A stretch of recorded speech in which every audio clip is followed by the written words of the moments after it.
Punto hablando de la naturaleza de Dios. Hemos visto hasta ahora dos cosas importantes: la existencia de Dios, la exclusividad de Dios, el hecho de que Dios es el único Dios verdadero, y ahora vamos a hablar de las excelencias o perfecciones de Dios. Como introducción quisiera hacer los siguientes comentarios.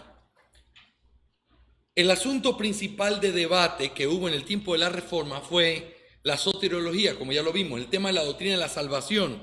Si Dios es soberano para la salvación, entonces había que entenderlo correctamente. La Reforma se enfrentó a la visión católico-romana de la salvación y este trajo importantes temas de debate en otras áreas y doctrinas que se relacionan a la doctrina de la salvación.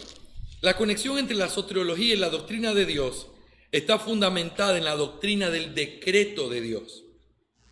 La doctrina de la predestinación, el hecho de que en los decretos de Dios Él haya escogido personas desde antes de la fundación del mundo para salvación, levanta muchas preguntas que se convirtieron en debates importantes.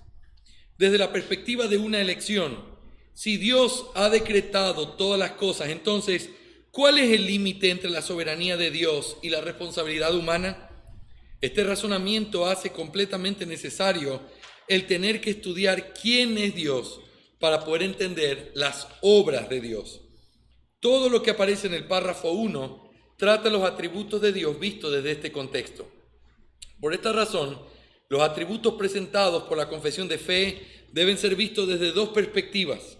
Desde una perspectiva solo en Dios, o los atributos absolutos, y desde una perspectiva en relación con otros, o atributos relativos. Los atributos absolutos son aquellos que están en Él mismo, que tienen que ver con Él separado de su creación, solamente en Él. En latín lo llamaban opera ad intra, y también están los atributos relativos, que es cómo es Él, pero en relación con su creación. Esto es relacionado con todo lo que Él ha hecho. Esto es opera ad extra. Antes de poder comenzar nuestro análisis de los atributos absolutos, que es lo que vamos a procurar hacer en estas 2 horas, lo que tenemos que decir es lo siguiente: cuando uno habla de los atributos de Dios, hay muchísimas maneras en las que los atributos han sido divididos para poder estudiarlos. No hay nadie que pueda tener un veredicto de decir esta es la forma inspirada de dividir los atributos de Dios. Sin duda, si ustedes leen teologías sistemáticas reformadas serias como la de Louis Berkhof, solo un comentario, quiero que sepan que nuestra recomendación siempre va a ser la teología sistemática de Louis Berkhof por ahora. Ahora salió también la de Joel Beeke y está a punto de ser vendida, creo que en este mes o el próximo. Son teologías que recomendamos. Hay otras teologías que son claras y que son buenas en ciertas áreas, como la de Weidengruden, pero que no recomendamos por causa de otras cosas que tienen que ver con asuntos doctrinales. Pero cuando ustedes van a teologías como la de Berkhof, ustedes se van a dar cuenta que Berkhof enseña que los atributos se pueden dividir en atributos comunicables y atributos incomunicables. Los atributos incomunicables es casi lo mismo, lo equivalente a decir atributos absolutos. Se refiere a atributos que tienen que ver con Dios y solo con Él, con su naturaleza, y que Él no ha compartido con su creación. Y por otro lado están los atributos comunicables, o son los que Dios comunicó a las criaturas que comparten con Él porque Él se lo dio. Así que hay muchos diferentes puntos de vista sobre esto. No significa que unos estén bien o otros están mal. Las divisiones o la forma en cómo se estudia los atributos de Dios, mucho tiene que ver con el propósito que uno tiene. En nuestra clase, y creo firmemente en el concepto del contexto de la confesión de fe, se debe estudiar desde el punto de vista de atributos absolutos y atributos que tienen que ver con las relaciones de Dios y su creación. ¿Por qué? Sencillamente porque así es como lo presenta la confesión de fe, no porque sea mejor que otro, sino porque así es como lo presenta. La confesión de fe quiere hacer énfasis en 2 cosas. Uno, Dios es absoluto en sí mismo y por lo tanto tiene ciertos atributos que demuestran eso. que Él no depende de nada ni de nadie, que Él es completamente perfecto, feliz, lleno, absoluto en sí mismo. Pero por otro lado, la confesión sí pretende mostrarnos también que Dios comparte ciertos atributos con los hombres. Y ahí encontramos expresiones como Dios es el más libre, el más amoroso. Esa palabra más implica que hay otros que también lo tienen, pero nadie como Él. Esa es la idea. En inglés se puede ver un poco mejor esa descripción, pero ese es el énfasis que hace la confesión de fe. ¿Ok? Lo que vamos a hacer ahora, en el tiempo que tenemos, voy a tratar de hacer un vistazo sencillo sobre los atributos absolutos de Dios que tienen el propósito de mostrar que Dios funciona, existe, sobrevive y no necesita de nada fuera de Él, sino que Él está completo en sí mismo. Así que los atributos absolutos, página 20, hay 4 atributos absolutos que aparecen aquí. En primer lugar, la autoexistencia. En segundo lugar, el autoconocimiento. En tercer lugar, la simplicidad. Y en cuarto lugar, la infinidad de Dios. Así que vamos a verlos y vamos a estudiarlos en el orden que aparecen en la confesión de fe. En primer lugar, la autoexistencia de Dios. En el párrafo 2.1, está mal ahí 2.2, es 2.1, dice: el Señor nuestro Dios es un Dios único, vivo y verdadero. Ya analizamos esa frase. Dice, cuya subsistencia está en Él mismo y es de Él mismo. En esta primera frase se nos dice que nuestro Dios, el Señor, es un Dios único, es vivo y verdadero, pero la tercera frase es la que muestra este atributo absoluto, que es cuya subsistencia está en Él mismo y es de Él mismo. Esta doctrina también es conocida como la aceidad de Dios. Aceidad viene del latín AC, que significa por sí mismo. Dios existe por sí mismo. Ahora, antes de poder leer esto que tenemos aquí y analizar algunos textos, tenemos que pensar en lo siguiente. ¿Qué cosa en la creación funciona AC, por sí mismo? ¿Hay algo en la creación que sea completamente independiente de cualquier otra cosa? No. ¿Saben por qué no? Porque ese es el énfasis de hacer la diferencia entre el creador y las criaturas. El énfasis es, las criaturas dependen, el creador es independiente. Las criaturas necesitan de algo alrededor para subsistir. El creador es autoexistente. Esa diferencia, esa forma tan marcada es lo que se pretende a través de este atributo. Dios no necesita de nada ni de nadie. Bavinck, quiero hacer un paréntesis aquí, Herman Bavinck es uno de los teólogos reformados más importantes que hemos tenido. Es un hombre, él ya murió hace algunos años atrás, muchos años atrás, pero él nos dejó el legado de sus libros y parte de eso una teología sistemática que es increíble. Si ustedes pueden leer inglés, yo les recomiendo la teología de Herman Bavinck. Y si no, les recomiendo el teléfono de Carlitos, que traduce las cosas al mismo tiempo y se la puede leer también. Eso está excelente. Pero todo lo que vean de Herman Bavinck vale la pena leerlo. Y Herman Bavinck, por supuesto, presbiteriano y por ende bautiza niños y el pacto lo entiende distinto. Estoy hablando de todos los otros temas, menos de ese. ¿Ok? Ahora, Bavinck dice lo siguiente. Cuando Dios ascribe esta aceidad para Él mismo en la Escritura, Él se hace conocer a sí mismo como un ser absoluto, como el uno, quien es en un sentido absoluto. Por esta perfección, Él es de una sola vez esencialmente y absolutamente distinto de todas las criaturas. Fíjense el énfasis otra vez en lo que estamos diciendo. ¿Cuál es el énfasis de la autoexistencia? Dios no es como sus criaturas. Dios no está en el mismo nivel o estado que sus criaturas. Dios es diferente. Dios tiene otra existencia. Una existencia que no es comparable con la nuestra. Escuchen, amados hermanos, esto hay que recordarlo cuando nosotros estudiamos a Dios. Porque aun cuando hay frases que demuestran a Dios en una forma tan humana, siempre tenemos que acordarnos que Él no es como nosotros. Y por eso es importante hacer este énfasis. Él, cuando dice que es autoexistente, Él está diciendo que de esa manera Él es absoluto y completamente distinto a su creación. Quiero hacer un comentario sobre Renihan que aparece aquí. Aquí estoy citando al doctor Sam Renihan. Sam Renihan es un hombre joven, quizás unos 30 años. Es un hombre que el Señor lo ha dotado de mucha gracia. Y él escribió algunos libros con respecto a teología propia. Dios me dio el privilegio de conocerlo hace unos años atrás y hemos establecido una linda amistad. Y él publicó un libro sobre de Dios y su decreto, la exposición del capítulo 2 y 3. Lo escribió en español y lo publicó.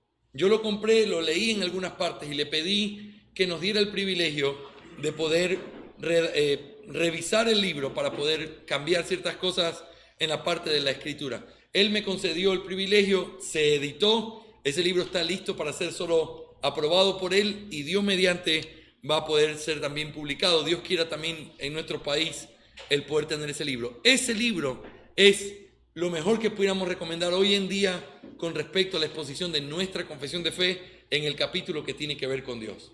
Así que yo les recomiendo, aquí hay alguna frase de Renihan, léanlo y tratemos de sacar todo el provecho de esto. Aunque procederemos bajo la suposición que Dios existe, es necesario añadir que Dios existe a se, es decir, de sí mismo. La aceidad de Dios quiere decir que Dios es la única y suficiente explicación para su propia existencia. Dios no causa su propia existencia, Dios simplemente existe. Su nombre divino expresa su autosuficiencia y autoexistencia. Dios dijo a Moisés: yo soy el que soy, Éxodo 3:14. Otra forma de expresar la aceidad de Dios es decir que Dios tiene vida en sí mismo, porque así como el Padre tiene vida en sí mismo, así también dio al Hijo el tener vida en sí mismo, Juan 5:26. Y las Escrituras nos enseñan que Dios es el primero y el último, el alfa y el omega. Escúchame, oh Jacob, y tú, oh Israel, a quien he llamado, yo soy el primero y también soy el último. Este es el único ser que existe de sí mismo, hace, y por eso es la fuente de toda existencia. Pablo declara esto en Romanos 11:36 cuando dice: porque de Él y por medio de Él y para Él son todas las cosas, a Él sea la gloria por los siglos. Amén. Si Dios no es hace de sí mismo, entonces todas las cosas no pueden ser de Él, ni por medio de Él, ni para Él, porque Dios sería de algo y aquel algo sería Dios. La aceidad de Dios hace una distinción absoluta e inviolable entre el ser del Creador y el ser de las criaturas, entre el ser de Dios y el ser de todo lo que no es Dios. En otras palabras, Dios existe en una manera en que todos los demás seres no existen, de sí mismo. Su ser no es derivado o contingente.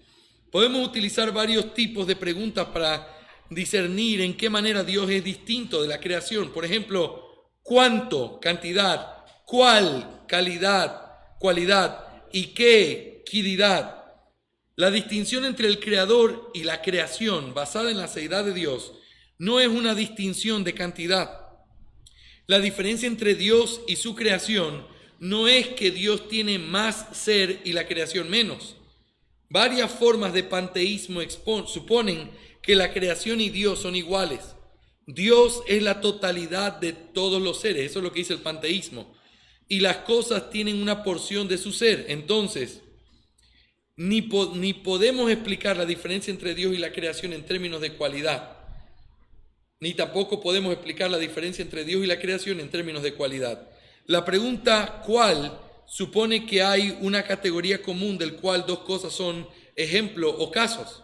Esto supone que existen seres, una categoría común, y Dios y su creación son casos individuales de esta categoría. No es así. Dios existe de sí mismo, la creación no. Entonces llegamos a la verdadera distinción entre el creador y la criatura, una distinción de quiridad. Una palabra no común, pero importante.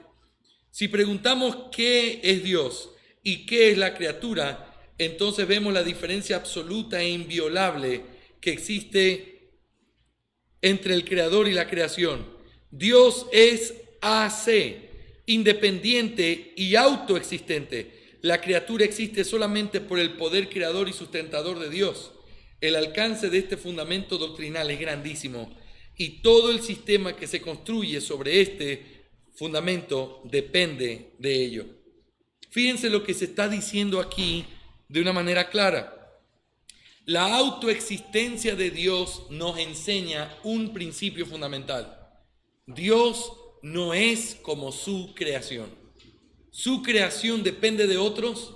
Su creación está limitada porque no puede existir por sí misma, pero Dios existe por sí mismo. Dios es AC, o Él vive en una aceidad donde Él no necesita de nada ni de nadie. Es muy común, hermanos queridos, escuchar gente diciendo cosas como esta que están mal. Cosas como: Dios creó al mundo porque Dios se sentía solo y Él quería crear al hombre para amarlo y para poder tener a alguien con quien compartir ese amor. Ese tipo de pensamiento es un pensamiento que no es conforme a la Escritura. Si Dios tuviera necesidad de algo, Él no sería Dios. Si Dios tuviera necesidad de amor, o Dios tuviera necesidad de compañía, o Dios tuviera cualquier tipo de necesidad, o Dios pudiera recibir algo de alguien, Dios dejaría de ser Dios. El concepto de ser autoexistente es que Él está completo en sí mismo. Es precioso pensar cuando Jesús está hablando con su Padre en Juan capítulo 17 y dice: Padre, la gloria que yo tenía antes de venir, esa comunión que teníamos, la paz. Está hablando de algo que Él ya tenía antes de que el mundo fuera hecho. Dios no se sentía solo. Dios siempre ha existido en una santa Trinidad. Dios no necesitaba experimentar amor. Dios es amor y ha vivido en ese amor desde siempre. Si Dios tuviera necesidad de algo y tuviera que sumársele algo, Dios perdería la cualidad de ser Dios. Dios no necesita de nada. Dios no necesita de nadie. Dios no puede ser sumado o completado o perfeccionado a través de algo que nosotros le podamos dar. Y eso es lo que hace la diferencia entre Dios y sus criaturas. ¿Me hago entender, mis hermanos? Ahora, es interesante en el comentario de Renahan diciendo, y en un momento les voy a dar algunos patrones que él utiliza para poder interpretar a Dios cuando se habla de Dios en la Biblia. Pero una de las formas en las que nosotros podemos conocer a Dios es a través de los nombres que Dios ha revelado, a través de los cuales Él se ha dado a conocer a su pueblo. Él escoge un nombre y lo presenta y dice: yo soy esto, precisamente para que nosotros podamos entender algo de su carácter. Ahora, cuando Dios habla con Moisés y le dice: yo soy el que soy, le está haciendo una declaración que es muy importante. Ahí no hay presente, futuro o pasado. Es una declaración que está en cualquier tiempo y que siempre suena igual. Yo soy el que fui, soy el que soy el que seré, yo seré el que fui. La idea es la misma. Yo no cambio, yo permanezco como estoy, yo soy autosuficiente. Ese es el concepto. Ahora, pero también la expresión de la aceidad se manifiesta cuando se dice que Dios tiene vida por sí mismo. ¿Quién tiene vida por sí mismo fuera de Dios? Nadie. Todos han recibido la vida de parte de Dios y Dios ha utilizado causas secundarias para dar la vida a otros. Ahora, el punto es, lo que hace la importancia de este punto aquí es, nosotros necesitamos pensar que la autoexistencia de Dios es lo que marca la diferencia entre el Creador y sus criaturas. Las criaturas sin Dios no existen, pero Dios sin sus criaturas, Él va a seguir siendo Dios. Antes de que existieran criaturas, Él era Dios. Después de que existieron, sigue siendo Dios y no ha cambiado nada. Y si en algún momento Él hubiera establecido, que no va a pasar porque Él ha dicho cuál es su voluntad, pero si Él hubiera establecido que todo desaparecería otra vez, Él seguiría siendo Dios. Porque a Él no le quita ni le pone nada. Él es como es. Él existe en sí mismo. ¿Sí, hermanos? Aquí hay algunos textos que utiliza Berkov en su teología sistemática para poder hablar de quién es Dios con respecto a la aceidad. Algunos de estos textos ya Renahan los ha citado aquí y creo que eso está ahí para poderlo mirar después, pero precisamente el hecho de que Dios no depende de nada ni de nadie muestra que Él es autoexistente. En segundo lugar, y también brevemente, veamos el atributo absoluto llamado la infinidad de Dios. Y eso aparece a continuación en el párrafo 1 del capítulo 2. Dice el texto: el Señor nuestro Dios es un Dios único, vivo y verdadero, cuya subsistencia está en Él mismo y es de Él mismo. Y aquí viene la expresión: infinito en su ser y perfección. El significado literal de la palabra infinito es sin límites. Cuando se usa esta palabra en relación a los atributos de Dios, denota su absoluta perfección. Aunque la infinidad está relacionada con otros atributos, tales como infinito en sabiduría o infinito en poder, en este contexto es una referencia a la infinidad del ser o la esencia de Dios. Fíjense, Dios es infinito en su esencia, en su naturaleza, pero también hay atributos que Él tiene que son infinitos, por causa de que Él es un ser infinito. Infinito significa que no tiene límites, que no está limitado por nada, que no tiene algo que pudiera ser limitado por el espacio o el tiempo. Berkov dice: la infinidad de Dios es aquella perfección suya por medio de la cual queda libre de todas las limitaciones. Al atribuirla a Dios, negamos que haya o que pueda haber alguna limitación para el ser divino o para sus atributos. En la infinidad se implica que Dios no puede estar limitado por el universo, por el tiempo-espacio del mundo o confinado al universo. La infinidad no confunde la identidad de Dios con la suma total de cosas existentes, ni excluye la coexistencia de las cosas derivadas y finitas con las cuales Dios sostiene una relación. La infinidad de Dios debe concebirse como intensiva y no debe confundirse con la extensión ilimitada, como si Dios se expandiera por todo el universo. Una parte de su ser tocándonos aquí y la otra a los demás allá, porque Dios no tiene cuerpo y por lo tanto no tiene extensión. Aquí nosotros encontramos algo que es clave de entender. Si ustedes han visto, hermanos queridos, dibujos animados donde tratan de mostrar a Dios, y siempre que pienso en eso viene a mi mente una imagen de un pie gigante sobre la tierra, diciendo, ese es el pie de Dios. Entonces tú te imaginas, ahí está el pie, significa que ahí sube la pierna y entonces Él debe estar sentado sobre una montaña y la cabeza debe estar cerca del cielo. Y entonces tú te imaginas algo muy grande, algo colosal en su estatura. El problema es que cuando nosotros hablamos de un Dios que tiene esas dimensiones, no importa qué tan grande sea, está limitado. Porque tiene un límite. Ese es su pie, muy bien, pero solo hasta ahí llega su pie. Él se sienta y su cabeza llega al cielo, bien, pero solo hasta ahí. Cuando nosotros le damos un porte, cuando nosotros lo metemos dentro de un cuerpo, cuando nosotros le damos a Dios algún tipo de forma, nosotros limitamos a alguien que es ilimitado. Es por eso que Dios es espíritu. Al hablar de Dios como espíritu, nosotros estamos diciendo que Dios no tiene limitaciones, que el tiempo, el espacio y el universo le dan a los cuerpos. Es interesante que el Señor Jesús haya dicho, y yo creo que todos ustedes están familiarizados con esas palabras, es necesario que yo me vaya para que Él venga. ¿Por qué dijo eso? Seguramente los apóstoles no recibieron bien esa palabra. Señor, ¿cómo yo me vaya? No te vayas, no te vayas nunca, quédate con nosotros. En la condición que por amor a nosotros Él tomó, tomando un cuerpo, vistiendo de limitaciones lo ilimitado, vistiendo de porte, algo que no tiene porte ni forma. Él tomó ese cuerpo y vino y habitó entre nosotros, pero Él también prometió que vendría el Espíritu, quien al no tener cuerpo podría hacer algo mejor que Él en la tierra en ese sentido. Y por eso Él pudo decir, he aquí yo estoy con vosotros todos los días hasta el fin del mundo. Si Él lo hubiera dicho sin haberse ido a los cielos y sin haber dejado al Espíritu Santo, eso hubiera sido una promesa que no se hubiera podido cumplir. Porque Él podría estar en un lugar al mismo tiempo, amando a gente al mismo tiempo, pero quizás mucha otra gente necesitándolo y Él no pudiendo estar ahí porque Él está limitado a un espacio de tiempo por amor a nosotros. Pero cuando Él se va y deja al Espíritu, dice, yo estoy con vosotros todos los días, por supuesto, a través del Espíritu.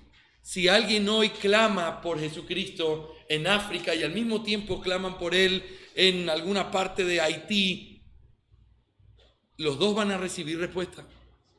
El Señor va a estar ahí con aquellos que lo invocan, aun cuando sea al mismo tiempo, ¿sí o no? Sí, ¿saben por qué? Porque es infinito. Porque Dios es infinito. Y aun cuando nuestro Dios, el Hijo, quiso limitarse por amor a nosotros, el Espíritu y el Padre, y Él en su esencia, tienen este atributo que es tan importante, su infinidad. Ellos no tienen límites en lo que hacen. Berkov divide la infinidad de Dios en tres cosas: su absoluta perfección, su eternidad y su inmensidad.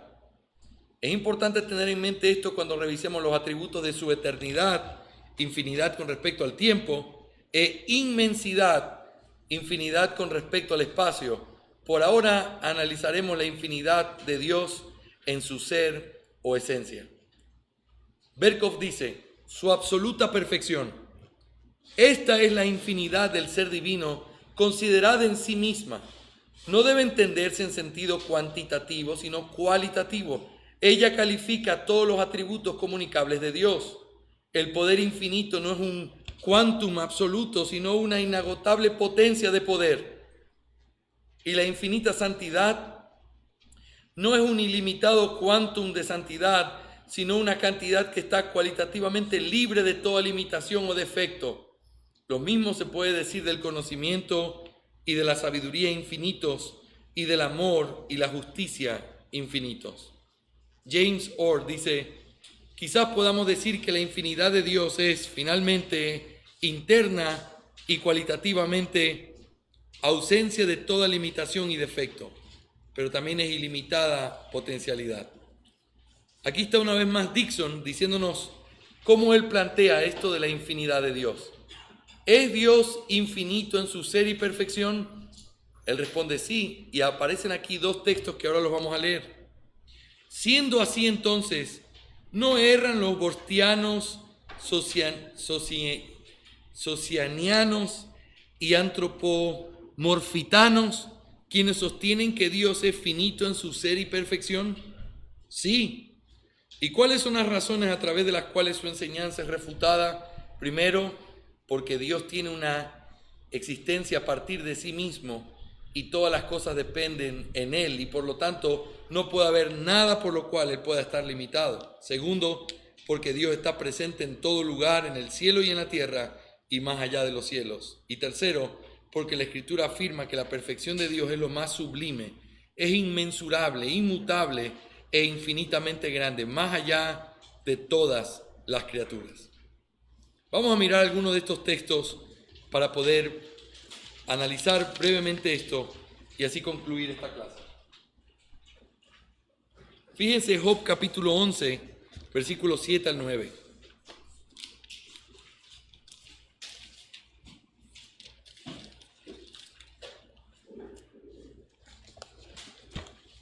El texto dice, ¿descubrirás tú los secretos de Dios? ¿Llegarás tú a la perfección del Todopoderoso? Es más alta que los cielos. ¿Qué harás? Es más profunda que el Seol. ¿Cómo la conocerás?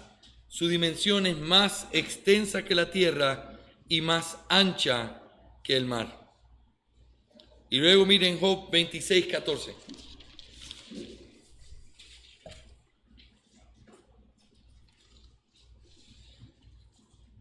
Quiero que miren desde el versículo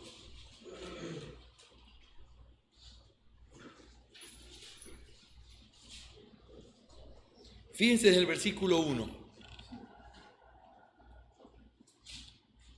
Respondió Job y dijo, ¿En qué ayudaste al que no tiene poder? ¿Cómo has amparado el brazo sin fuerza? ¿En qué aconsejaste al que no tiene ciencia? ¿Y qué plenitud de inteligencia has dado a conocer? ¿A quién has anunciado palabras y de quién es el espíritu que de ti procede? Las sombras tiemblan en lo profundo, los mares y cuanto en ella mora.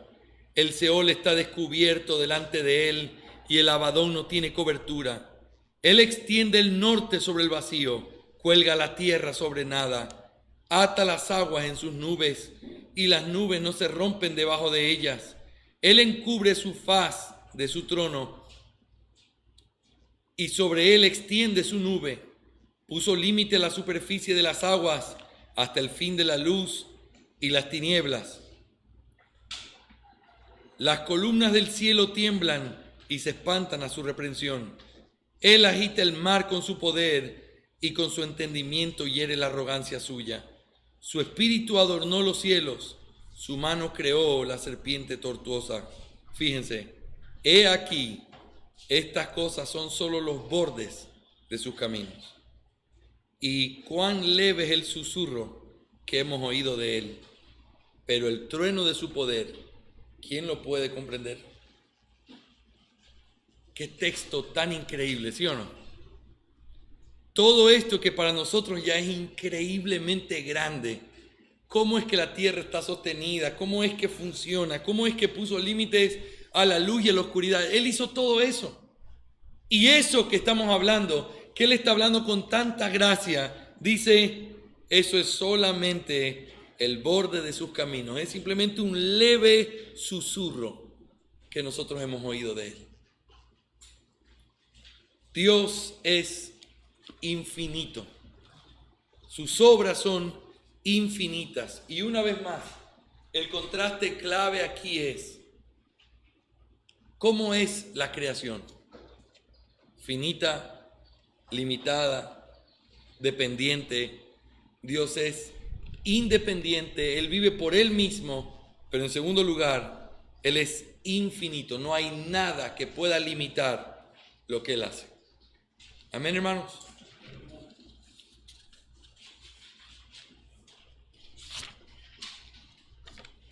Muy bien, vamos a parar aquí para ver si hay alguna pregunta antes de hacer un receso para nuestra última hora de clase. ¿Hay alguna pregunta aquí, hermanos? Dale.